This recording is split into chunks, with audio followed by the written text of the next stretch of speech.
हाँ जी मित्रों, तो सबसे पहले एक बार शुरू करते हैं revision of two topics that we covered. सबसे पहले आएगा sir audit of a club.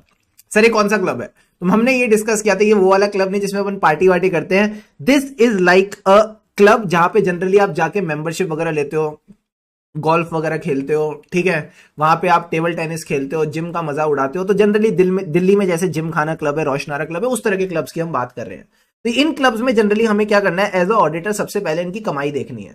तो इनमें कमाई का स्ट्रक्चर क्या रहता है? तो मैंने कहा थ्री लेयर स्ट्रक्चर रहता है। सबसे पहले तो आपको एक क्लब की मेंबरशिप लेनी होती है, उसको कहते हैं एंट्रेंस फीस या मेंबरशिप फीस। हर साल आपको सब्सक्रिप्शन पे करनी होती है, उसको कहते हैं सब्सक्रिप्शन फीस, ताकि आपकी मेंबरशिप एक्टिव रहे। एंड लास्ट होती है वेरिएबल फीस। वेरिएबल फीस का मतलब है जब आप मजे लोगे तो उसकी फीस देनी है।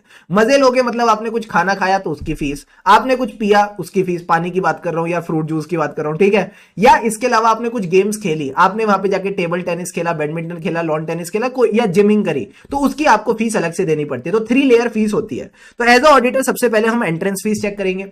अब अगर किसी बंदे ने एंट्रेंस फीस दी है तो उसको रसीद भी मिलेगी, उसको ये लोग कहते हैं काउंटर फॉइल। तो आपने एंट्रेंस फीस देखनी है विद द मेंबर की एप्लीकेशन, काउंटर फॉइल, एंड साथ ही साथ उसकी जो मेंबरशिप अप्रूव होती है तो मैनेजिंग कमेटी उसकी मीटिंग करती है, तो उसके मिनट्स देख लेना, ठीक है सर। अब आते इजी इजी पॉइंट सब्सक्रिप्शन वाले। जब भी कोई बंदा सब्सक्रिप्शन देगा अगेन उसको काउंटर फॉइल मिलेगी, तो आप काउंटर फॉइल देख लेना। प्लस उसकी सब्सक्रिप्शन कितनी ड्यू बनती है वो आप रजिस्टर से देख सकते हो, मेंबर्स के रजिस्टर में लिखा होगा। और आप देख लेना कितनी ड्यू थी, कितनी रिसीव हुई, क्योंकि जो रिसीव नहीं हुई वो अगले पॉइंट में आएगी, उसको कहते हैं अरियर्स ऑफ सब्सक्रिप्शन। तो ये सारी बातें आपने बचपन में जब एनजीओ के अकाउंट्स बनाए, नॉन फॉर प्रॉफिट ऑर्गेनाइजेशन के अकाउंट्स बनाए, तो ये कैलकुलेशन आप करते रहते थे, subscription, arrears of subscription, advance subscription. तो यही बातें एज अ ऑडिटर आपने चेक करके चलनी है। अब सर अगला पॉइंट क्या कहता है? ये कहता है कि जो भी ये मेंबर्स की रजिस्टर में कैलकुलेशन है ये एक्यूरेट होनी चाहिए। There should be arithmetical accuracy. और अगर किसी से सब्सक्रिप्शन रिसीव नहीं हो सकती तो सर उसको बैड डेट बना देंगे। मैंने कहा तुम बिल्कुल सही कह रहे हो, बट ये कुछ अजीब सा लिखते हैं। ये कहते हैं आप देखो स्टेप्स फॉर रिकवरी, एंड साथ ही साथ अगर पैसा रिकवर नहीं हो सकता तो आप उसको ऑडिट रिपोर्ट में मेंशन करके चलोगे। क्या ये बेसिक पॉइंट क्लियर है? हाँ सर। फिर मैंने कहा था कि इसमें प्राइसिंग वगैरह देख लेना, ये जो नॉर्मल वेरिएबल फीस होती है। तो अगर किसी ने फूड्स लिया, बेवरेजेस लिया, या उसने कुछ सर्विसेज अवेल करी, तो जो भी प्राइसिंग करी गई है वो एकदम प्रॉपर्ली करी गई है for the special services foods and drinks, ठीक है सर। फिर ये जो बाद वाले पॉइंट्स हैं इनको बस रीड करके चलना था। मेंबर अकाउंट्स को आप उन्हीं अमाउंट से डेबिट करोगे जो उन्होंने सर्विसेज अवेल करी हैं।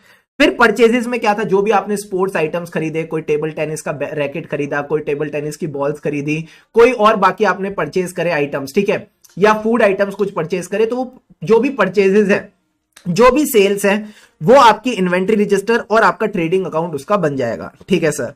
इसी तरह आपने as a auditor inventory check करने की, जो भी इन्वेंट्री है स्पोर्ट्स आइटम्स की, फूड आइटम्स की, उसको आप इन्वेंट्री रजिस्टर से चेक कर सकते हो और जरूरत पड़े तो थोड़ा फिजिकली वेरीफाई कर सकते हो, ठीक है सर। फिर आते इन्वेस्टमेंट्स और मैनेजमेंट की पावर। इन्वेस्टमेंट मतलब अगर क्लब के पास थोड़ा एक्स्ट्रा पैसा पड़ा है, उसको लगता है कि मुझे भी म्यूचुअल फंड्स में इन्वेस्ट करना चाहिए क्योंकि म्यूचुअल फंड सही है, तो वो क्या कर सकता है? किसी कंपनी के शेयर्स में, किसी कंपनी के बॉन्ड्स डिवेंचर्स में इन्वेस्ट कर सकते हैं। तो एज अ ऑडिटर आप देख लेना उनकी वैल्यूएशन ठीक है, करंट वैल्यू पे बैलेंस शीट में दिखाए। तो बेसिक सी बात है, आपको ऑलरेडी आती थी। मैनेजमेंट की पावर का क्या मतलब है? क्लब के अंदर जो सबसे ऊपर मैनेजमेंट रहती है उसको क्या कहते हैं? सीईओ नहीं, सेक्रेटरी। आत्माराम तुकाराम भिड़े एक में सेक्रेटरी के। बच्चे ने बोला कि सर उसकी फील आ रही है, तो मैंने कहा आपने सेक्रेटरी की फाइनेंशियल पावर्स देखनी है। अगर उसने फाइनेंशियल पावर के आगे जाके कोई डिसीजन लिया तो क्या वो मैनेजमेंट कमिटी ने अप्रूव किया थी कि नहीं? तो managing committee is just like the board of director, ठीक है सर। फिर अपन चले सिनेमा हॉल। अच्छा, सिनेमा हॉल में आईसीआई जो जनरली क्वेश्चन पूछता है वो कहता है as a auditor how you will verify the receipt from the sale of tickets. तो जो भी सिनेमा ने टिकट्स वगैरह बेची तो उसके लिए क्या देखोगे? मैंने कहा इंटरनल कंट्रोल देखेंगे। इंटरनल कंट्रोल कहता है कि सिनेमा में एंट्री नहीं होती जब तक वो टिकट चेक नहीं करते। तो पहले आपने ये देखना है entrance is allowed only through printed tickets. तो आज की डेट में तो क्यूआर कोड दिखाओ अंदर घुस जाओ, बट अब ये कह रहे हैं, ये लोग थोड़े आउटडेटेड है, तो ये कहते हैं प्रिंटेड टिकट चेक करेंगे। अब ये जो टिकट है ये सीरियली नंबर्ड होनी चाहिए। अगर आपके एक शो में डिफरेंट क्लास ऑफ टिकट है, कोई गोल्ड क्लास है, कोई डायमंड क्लास है, कोई नॉर्मल क्लास है, तो वो भी सीरियली नंबर्ड होनी चाहिए, ठीक है सर। फिर ये कहता है एडवांस बुकिंग की जो टिकट है उनकी नंबरिंग अलग हो सकती है, एंड लास्ट में जो भी टिकट्स बच गई हैं उसको आप रिस्पॉन्सिबल ऑफिसर की कस्टडी में रखो। तो पहले internal controls about the tickets, ठीक है सर। फिर आपने चलना है क्रोनोलॉजी में। क्रोनोलॉजी में कैसे चलना है कि हम कैसे चेक करें जितनी टिकट सेल हुई उतना पैसा आ गया। तो ये कहता है आप स्टेटमेंट बनाओ ऑफ द टिकट सोल्ड, उसको कंपेयर करो विद द कैश कलेक्टेड।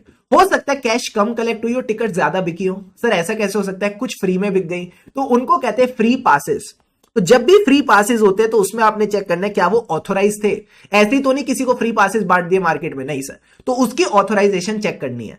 अब इसी का उल्टा पॉइंट लास्ट पॉइंट था, यहां आप टिकट्स को कंपेयर करते हो with the cash collected. Last point कहते हैं कैश बुक को कंपेयर करो विद द टिकट्स इशूड। ठीक है, तो दोनों उल्टे पुल्टे पॉइंट है। एंड बीच में एक पॉइंट रह गया सर, कौन सा, एंटरटेनमेंट टैक्स। तो पिक्चर है सिर्फ 3 चीजों से चलती है, एंटरटेनमेंट एंटरटेनमेंट एंटरटेनमेंट, पर उस पर टैक्स लगता है। तो जो एंटरटेनमेंट टैक्स है वो क्या, वो कलेक्ट होके गवर्नमेंट को जमा कराया गया, तो उसके लिए आप टैक्स रिटर्न्स वगैरह देख सकते हो। Then we discussed about few other points. इसमें कुछ अलग इनकम्स और खर्चों की बात कर रखी है, तो पहले 2 इनकम्स की बात कर लेते हैं। 2 अलग इनकम क्या होती है, तो जो भी कोई पिक्चर चलती है तो उसके पहले आपके एडवर्टीजमेंट्स आती है, आगे आने वाली पिक्चर्स के ट्रेलर्स आते हैं। तो वो जो भी एडवर्टीजमेंट आती है, जैसे गुटका मुकेश हो गया या और कोई एडवर्टीजमेंट हो गई, भारत की मिट्टी से भारत की टाइलें बनाते हैं, ठीक है, उसके बाद वो जेके सीमेंट की एड आती है, सर बड़े एडिशनल एड आती है। तो ये सब एड से भी होटल कह रहा हूं सिनेमा की कमाई होती है। तो ये कहता है charges collected from the advertisement slides and shorts, तो उनको आप एग्रीमेंट से कंपेयर कर लेना। ठीक है सर, दूसरी कमाई कहां से होती है, जो आप पॉपकॉर्न खाते हो, जो आप पॉपकॉर्न खाते हो और दूसरे को खिलाते हो, वो पॉपकॉर्न से भी क्या सिनेमा कमाई करता है। हाँ, तो ये कहता है जो भी कलेक्शन है in the share of restaurant income, तो वो या तो फिक्स्ड अमाउंट हो सकती है या एक परसेंटेज बेसिस पे हो सकती है, वो भी आप चेक कर सकते हो। ठीक है सर, फिर बात करते हैं खर्चों की। एक तो हो गई दूसरे की एडवर्टाइजमेंट दिखाना, वो इनकम है, बट क्या हो जो सिनेमा है वो खुद अपनी एडवर्टीजमेंट भी करता है। हाँ सर, क्या उसमें भी रिपेयर एंड मेंटेनेंस होता है। हाँ सर, तो ये कहता है जो खुद की एडवर्टीजमेंट करी वो खर्चा है, जो खुद का रिपेयर एंड मेंटेनेंस करा वो खर्चा है, उसको कैपिटलाइज मत कर देना, this should not be capitalised. ठीक है सर, इसी तरह आपके और क्या क्या खर्चे होते हैं, मैंने कहा और खर्चे होते हैं जो आप फिल्म दिखाते हो, तो फिल्म दिखाने के लिए डिस्ट्रीब्यूटर को पैसे देने होते हैं। फॉर एग्जाम्पल, अगर मुझे दिखानी है पठान, मुझे दिखानी है टाइगर 3, तो डिस्ट्रीब्यूटर कौन है, यशराज फिल्म, उसको पैसा जाता है। ठीक है सर, मजा आ गया।